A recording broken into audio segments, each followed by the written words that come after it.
Square, what the memorial would look like, and what was yet to be determined. But where it should be located seemed instantly clear to both of us. When I said that it should go on the Mall between Union and Congress Street, where it would make a statement as dramatic as the history itself it would honor, Steve's eyes lit up. He envisioned the memorial standing shoulder to shoulder with Boston and America's emblems of freedom and liberty and social justice. From the mayor's office, we could see historic Faneuil Hall that will forever be known as the cradle of liberty.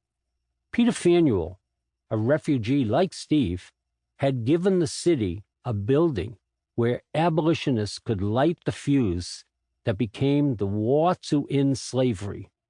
A century later, another child of Boston, John F. Kennedy, delivered an election eve speech there in which he vowed to be the champion of the aged, of children, the handicapped, and a friend to all those who have been forgotten, of those who have not been remembered, and those who have needed a helping hand, along with those in need of a good neighbor. In front of Faneuil Hall stands the statue of Samuel Adams, looking ready to once again take up the fight for freedom and liberty. Adams wrote and spoke thousands of words championing freedom and liberty, but none were more powerful than the simple rejoinder when someone tried to make a gift to his family of a woman kept in human bondage. A slave cannot live in my house. If she comes, she must be free. Mere feet from Mr. Adams sits James Michael Curley's statue, dressed in his typical three-piece suit. In life, he often crowned his outfit with a perfectly blocked Homburg, but he grew up not in finery, but in dire poverty. His parents escaped death and starvation in Ireland by making their way to Boston. Both parents were refugees, having survived the coffin ships to start a new life in Boston, just as Steve Ross would do. Jim Curley gave back as our mayor of the poor. He built public schools, health centers, public beaches, and public baths. Just out of view of the memorial is the place where a black man and an Irish man became the first to die in our nation's War of Independence. Both were gunned down by English troops in front of the old State House in the Boston Massacre. The Holocaust Memorial, I said that morning, had to be in that historic company and in memory of all freedom-loving Irish Catholics.